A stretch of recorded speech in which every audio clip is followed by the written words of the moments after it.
చాలా ఆశ్చర్యకరంగా ఇంకా చీకట్లు విచ్చుకోకముందే ఈయన అరుణాచలేశ్వరుడి గుడి దగ్గరికి వెళ్ళేసరికి అంతరాలయం తలుపులు కూడా తెరిచి ఉన్నాయి, అర్చకులు కూడా లోపల లేరు.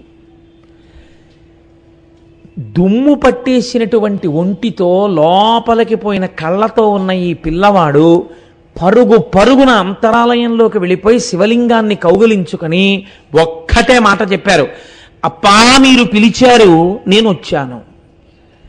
నాన్నగారండి మీరు పిలిచారు, ఈ కొడుకు వచ్చాడు, అంతే వారు అన్నది.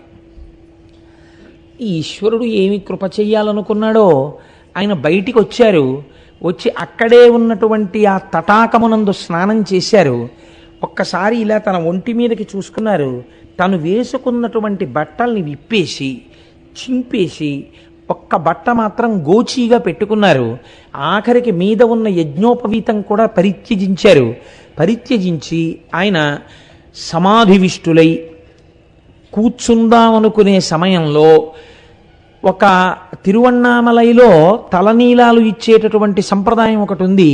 కానీ తిరువణ్ణామలైలో తలనీలాలు ఇస్తే ఆ రోజుల్లో కొంచెం భూరికానుక పుచ్చుకునేవారట చొరకలు. ఒక ఆయన వచ్చి తలనీలాలు ఇస్తావా అని అడిగారు. ఈశ్వరుడు ఈ కట్టెకి వెంట్రుకలు కూడా ఎందుకు అనుకుంటున్నాడు అనుకున్నారు. అనుకుని ఇచ్చేస్తాం అన్నారు. అతను గబగబా చేయి పట్టుకుని తీసుకెళ్ళి ఒక చొరకుడి ఇంట్లో కూర్చోబెట్టారు. దగ్గర మిగిలిపోయినటువంటి డబ్బులో కొంత డబ్బు అతనికి ఇచ్చారు, గుండు చేసేశారు. మళ్ళీ గుళ్ళోకి వచ్చారు. నీటి మధ్యలో నిలబెట్టి కదా గురువులు దీక్షిస్తారు.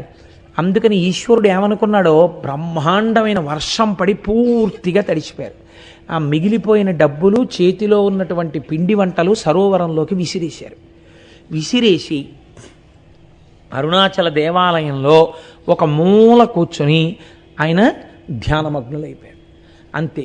ఇంకా అసలు అన్నం తిన్నానా, అన్నం తినలేదా, లేకపోతే బాహ్య ప్రపంచం ఏమిటి, ఏమీ లేదు.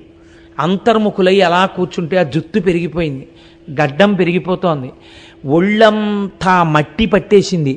ఇలా ఉండగా చాలామంది ఊళ్ళో ఉన్నటువంటి పిల్లలు, ఊళ్ళో ఉన్నటువంటి పెద్దలు ఈయన మీద కుండ పెంకులు విసిరేవారు, రాళ్ళు విసిరేవారు. దానివల్ల ధ్యానంలోంచి బయటకు వచ్చేస్తుండేవారు.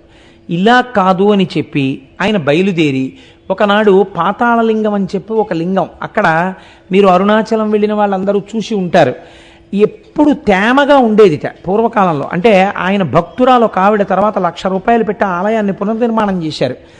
అది ఒక యోగి సమాధి, చీకటిగా ఉండేది. అందులో మనిషి ఉన్నాడో లేడో కూడా ఎవ్వరికీ తెలియదు. ఆ శివలింగం వెనకాతలకి వెళ్ళి కూర్చొని ధ్యానమగ్నులై ఉండిపోయారు.